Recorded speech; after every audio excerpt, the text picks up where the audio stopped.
चलिए, एक ऐसी जगह के बारे में सोचते हैं जो कभी मौर्य और गुप्त जैसे महान साम्राज्यों का दिल हुआ करती थी, जहां से दुनिया भर में ज्ञान की रोशनी फैली। अब जरा सोचिए, वही जगह आज हिंदुस्तान की सबसे गरीब जगहों में से एक है। लेकिन कहानी यहीं खत्म नहीं होती, इसमें एक बहुत बड़ा ट्विस्ट है।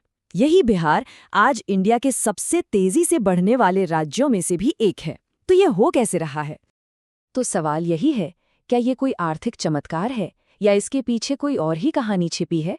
चलिए, इस दिलचस्प पहेली की एक एक परत को खोलते हैं और देखते हैं कि इन आंकड़ों और कहानियों के पीछे की असली सच्चाई आखिर है क्या। देखिए, एक तरफ इतिहास है जो हमें बिहार के शानदार अतीत के बारे में बताता है, मौर्य और गुप्त साम्राज्य, आर्यभट्ट और चाणक्य की धरती। और वहीं दूसरी तरफ आज की हकीकत है, देश का सबसे गरीब राज्य, जहां की आधी से ज्यादा आबादी गरीबी में जी रही है। सच कहूं तो यही विरोधाभास बिहार की पूरी कहानी है। तो इस पहेली को सुलझाने के लिए हमें थोड़ा सा वक्त में पीछे जाना होगा और ये समझना होगा कि बिहार आज इस मोड़ पर आकर खड़ा कैसे हुआ। जैसा कि इस टाइमलाइन पर हम देख सकते हैं, बिहार का सफर काफी उतार चढ़ाव वाला रहा है। मौर्य और गुप्त काल की बुलंदियों से लेकर साल 2000 में झारखंड के अलग होने के बाद आई भारी गिरावट तक। लेकिन फिर 2005 के बाद एक नया चैप्टर शुरू हुआ, जिसने आज हम जो बदलाव देख रहे हैं उसकी नींव रखी। तो ठीक है, ये तो हुई इतिहास की बात, पर ये बदलाव असल में जमीन पर यानी आंकड़ों में कैसे दिखते हैं? चलिए, अब सीधे नंबर्स की दुनिया में चलते हैं और बिहार की आर्थिक हकीकत को और करीब से समझते हैं। जरा इस नंबर पे गौर कीजिए, 51.91%।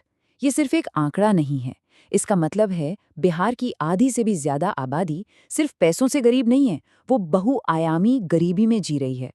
मतलब अच्छी सेहत, अच्छी पढ़ाई और एक ठीक-ठाक जिंदगी, इन सब चीजों की एक साथ कमी। और ये आंकड़ा पूरे देश में सबसे ज्यादा है। अब इस नंबर के बारे में सोचिए, 80%। राज्य की इतनी बड़ी आबादी आज भी अपनी रोजी रोटी के लिए खेती पर निर्भर है। ये ना सिर्फ अर्थव्यवस्था की एक तरह की कमजोरी दिखाता है, बल्कि ये भी बताता है कि लाखों लोगों का भविष्य आज भी काफी हद तक मौसम के भरोसे है। लेकिन अब आता है कहानी का सबसे चौंकाने वाला हिस्सा। इतनी सारी चुनौतियों के बाद भी बिहार की अर्थव्यवस्था ने 13.21% की जबरदस्त रफ्तार से तरक्की की है। सच में ये यकीन करने लायक नहीं है। तो फिर बड़ा सवाल ये उठता है कि ये सारा पैसा, ये ग्रोथ जा कहाँ रही है?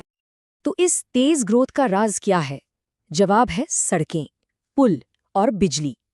2005 के बाद बिहार में इंफ्रास्ट्रक्चर पर बहुत ज्यादा पैसा लगाया गया। ये विकास का वो टॉप डाउन मॉडल है, जहां सरकार ऊपर से बड़े बड़े प्रोजेक्ट्स के जरिए बदलाव लाने की कोशिश करती है। पर सवाल ये है कि क्या सिर्फ इतना ही काफी है? देखिए, सड़कें और पुल बनाना तो ऐसा है जैसे किसी गाड़ी का इंजन ठीक कर देना, लेकिन तब क्या होगा जब गाड़ी चलाने के नियम ही खराब हों? बिहार की असली समस्या सिर्फ हार्डवेयर की नहीं, बल्कि सॉफ्टवेयर की भी है। वो अनदेखे नियम जो पूरे सिस्टम को अंदर से चलाते हैं। इकोनॉमिस्ट्स इन अनदेखे नियमों को इंस्टीट्यूशंस कहते हैं। ये सिर्फ सरकारी कानून या बिल्डिंग्स नहीं है, बल्कि ये वो तरीका है जिससे हमारा समाज काम करता है। हमारे रीति रिवाज, एक दूसरे पर भरोसा और हमारे सोचने का ढंग। असल में यही वो नींव है जिस पर कोई भी अर्थव्यवस्था खड़ी होती है। इसे समझने का एक बहुत ही सिंपल तरीका है। हम यानी नागरिक अपने नेताओं को चुनते हैं, है ना? फिर वो नेता अधिकारियों को काम बताते हैं और अधिकारी वो जमीन पर काम करने वाले लोगों से काम करवाते हैं। ये एक सीधी चेन की तरह है। लेकिन बिहार में दिक्कत ये है कि ये चेन जगह जगह से टूटी हुई है, और जब जवाबदेही की ये कड़ी टूट जाती है तो पूरा सिस्टम ही ठप पड़ जाता है। चलिए, अब इन थ्योरीज और मॉडल्स से बाहर निकलकर जमीनी हकीकत को देखते हैं। उन लोगों से मिलते हैं जो इस टूटे हुए सिस्टम के अंदर हर रोज काम करने की जद्दोजहद कर रहे हैं। इस प्रॉब्लम की जड़ तक जाने के लिए रिसर्चर्स ने एक बहुत बड़ा सर्वे किया।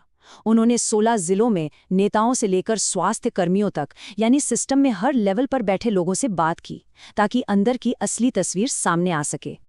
और उन्हें जो मिला वो सच में चौंकाने वाला था। 70% से ज्यादा हेल्थ वर्कर्स को ये लगता था कि वो चाहे कितनी भी मेहनत कर लें, ये सिस्टम उन्हें कामयाब होने ही नहीं देगा। सोचिए, ये सिर्फ निराशा नहीं है, ये एक तरह की लाचारी है, बेबसी है। तो वहाँ काम करने का माहौल कैसा है? जरा सोचिए कि हर मीटिंग में प्रॉब्लम सॉल्व करने की जगह सिर्फ डांट फटकार मिले। यही वहाँ की हकीकत है। ये एक ऐसा कल्चर है जो भरोसे पर नहीं बल्कि डर पर बना है, और डर के माहौल में तरक्की कभी नहीं हो सकती।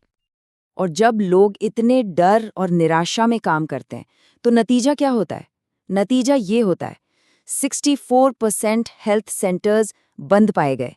जब कोई सिस्टम अपने ही लोगों का हौसला तोड़ देता है तो वो उन लोगों की सेवा कैसे कर सकता है जिनके लिए वो बनाया गया है? तो अब तक जो तस्वीर सामने आई है वो काफी निराश करने वाली लगती है, पर क्या कोई उम्मीद की किरण है?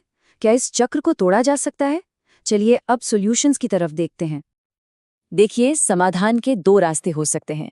एक है हार्डवेयर ठीक करना, यानी और सड़कें बनाना और नीतियां बनाना। ये ज़रूरी है, बिल्कुल ज़रूरी है। लेकिन असली और टिकाऊ बदलाव तब आएगा जब हम सॉफ्टवेयर को भी अपग्रेड करेंगे, जब ज़मीन पर काम करने वालों को ताकत देंगे, भरोसे का माहौल बनाएंगे और काम करने के तौर तरीकों को बदलेंगे।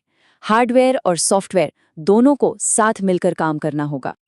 और आखिर में हम उस एक बड़े सवाल पर आते हैं जो बिहार के भविष्य की कुंजी है। एक ऐसा सवाल जो सिर्फ इकोनॉमिस्ट्स के लिए नहीं बल्कि हम सब के लिए है।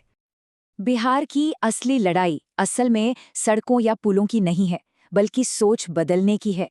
सवाल ये है कि क्या कुछ नई पॉलिसीज उन मान्यताओं को बदल सकती हैं जो सदियों से हमारी सोच का हिस्सा है? इस एक सवाल के जवाब में ही शायद बिहार का असली भविष्य छिपा है।